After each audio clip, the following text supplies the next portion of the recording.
శివుడు విషం ఎందుకు తాగాడు? ఆ విషం ప్రపంచాన్ని ఎలా రక్షించింది? మరియు మహాశివరాత్రితో దీనికి ఉన్న సంబంధం ఏమిటి? ఇది కేవలం ఒక పురాణ కథ కాదు. లోకక్షేమం కోసం త్యాగం చేసిన పరమశివుని మహిమను చెప్పే అద్భుతమైన దివ్య గాథ. ఈరోజు మనం తెలుసుకోబోతున్నాం సముద్ర మదనం నుండి నీలకంఠేశ్వరుడి అవతారం వరకు జరిగిన సంపూర్ణ కథను. హరహర మహాదేవ్. ఇప్పుడు కథను ప్రారంభిద్దాం.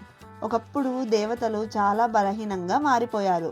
అసురులు యుద్ధాలలో గెలుస్తూ 3 లోకాలను ఆధీనంలోకి తీసుకుంటున్నారు. దేవేంద్రుడు మరియు ఇతర దేవతలు తమ రక్షణ కోసం మహావిష్ణువును ఆశ్రయించారు.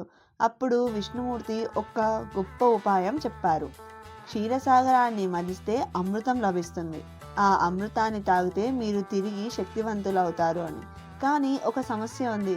అంత పెద్ద సముద్రాన్ని దేవతలు ఒంటరిగా మన్నించలేరు.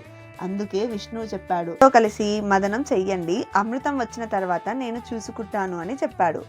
మదనదండంగా మందార పర్వతాన్ని తీసుకున్నారు. తాడుగా వాసుకి నాగును ఉపయోగించారు. దేవతలు ఒకవైపు, అసురులు మరోవైపు నిలబడ్డారు. కానీ మందార పర్వతం సముద్రంలో మునిగిపోయింది. అప్పుడు మహావిష్ణువు కూర్మావతారం తీసుకొని దాన్ని తన వెన్నుపైన మోసాడు. అలా ప్రారంభమైంది అద్భుతమైన సముద్ర మదనం. మదనం జరుగుతుండగా ఒక్కొక్కటిగా దివ్యరత్నాలు బయటికి వచ్చాయి. కామధేనువు, గుర్రం, ఐరావతం, లక్ష్మీదేవి, చంద్రుడు, పారిజాత వృక్షం. ప్రపంచమంతా ఆనందంతో నిండిపోయింది.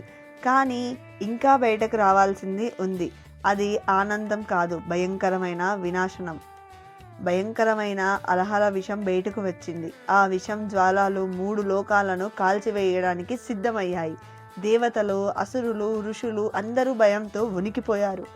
ఎవ్వరూ దాన్ని తట్టుకోలేరు, ఎవ్వరూ దాన్ని ఆపలేరు. అప్పుడు అందరికీ ఒక ఆశ్రయం గుర్తుకు వచ్చింది. అతనే పరమశివుడు. కైలాసానికి వెళ్ళి శివుడిని ప్రార్థించారు. ప్రభు, లోకాలను రక్షించండి. లోకక్షేమం కోసం శివుడు ఒక మహాత్యాగం చేశాడు. ఆ భయంకరమైన విషాన్ని తానే స్వయంగా తాగేశాడు. అప్పుడు పార్వతీదేవి ఆ విషం శివుని శరీరంలోకి వెళ్లకుండా గొంతులోనే ఆపేసింది. విషం గొంతులోనే నిలిచిపోయింది. అందుకే శివుడికి పేరు వచ్చింది నీలకంఠేశ్వరుడు అని. శివుడు విషాన్ని తాగిన క్షణం నుంచి 3 లోకాలు రక్షించబడ్డాయి. దేవతలు ఆనందంతో శివుడిని స్తుతించారు. ఈ దివ్య సంఘటన జరిగిన పవిత్ర రాత్రిని మనము మహాశివరాత్రిగా ఆచరిస్తాం. ఈ రాత్రి ఉపవాసం, జాగారం, ఓం నమః శివాయ అనే జపం చేస్తే పాపాలు నశిస్తాయని విశ్వాసం. ఈ కథ మనకు చెప్పబోతున్న గొప్ప సత్యం. నిజమైన దైవత్వం అంటే తన కోసం కాదు, లోకక్షేమం కోసం జీవించడం. శివుడు మనకు త్యాగం, కరుణ, రక్షణ అనే 3 గొప్ప విలువలను నేర్పాడు. ఈ మహాశివరాత్రి రోజున మన హృదయపూర్వకంగా చెప్పిద్దాం, ఓం నమః శివాయ, హరహర మహాదేవ్ అని. ఈ కథ మీకు నచ్చితే లైక్ చేయండి, షేర్ చేయండి. శుభం భవతు.